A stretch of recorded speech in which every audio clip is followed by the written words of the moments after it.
placing logs in rivers for a long time.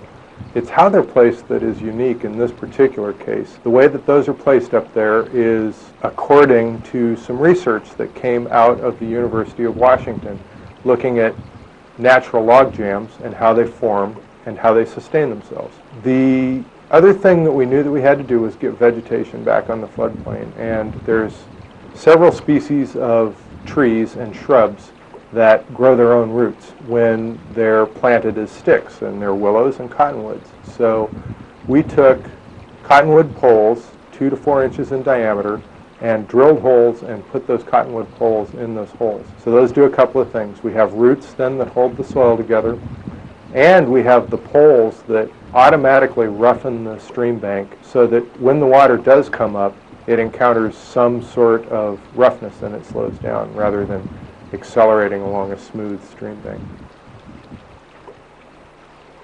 The design was really intriguing to me. We're using some groins, some plantings, some trees in here to create a little bit of cover for the fish that are here that would encourage siltation and yet still protect our property. It seemed to do everything we wanted to accomplish.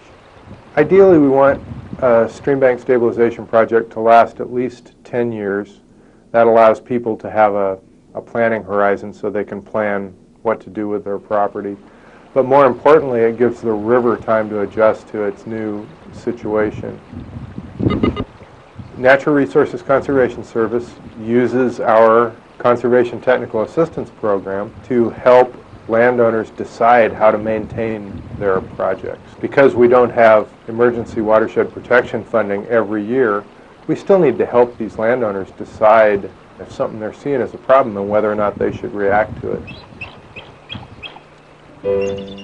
Natural Resources Conservation Service and the Soil and Water Conservation Districts have some excellent technical people who know Alaska, and they know the unique properties of the soil and water in Alaska. And I think that NRCS, along with its Emergency Watershed Protection Program and the Wildlife Habitat Incentive Program and the Conservation Technical Assistance Program, are tailor-made for what goes on in Alaska.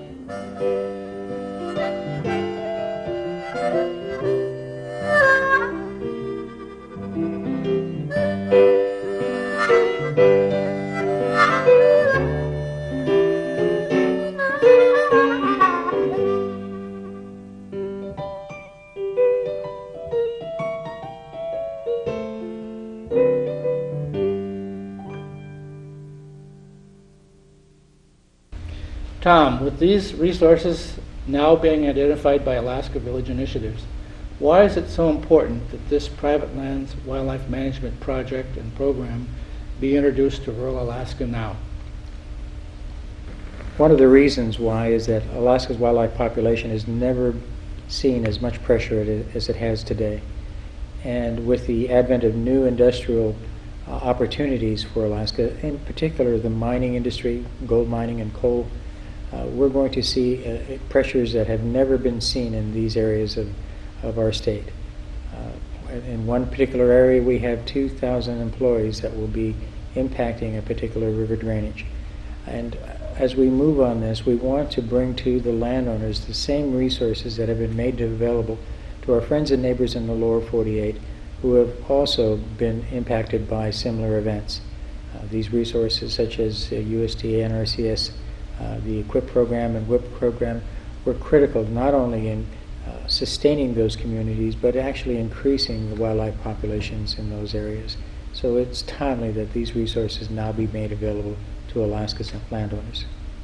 Well, this is a great opportunity for rural Alaska to take on a new project that will, number one, protect their subsistence issues and values, number two, possibly create jobs in an economy in an area that it's much needed, and number three, help in the industrialization of rural Alaska.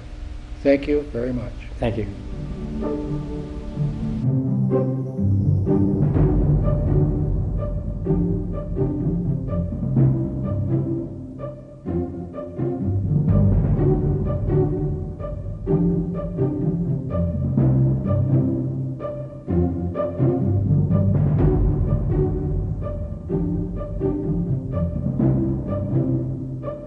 you.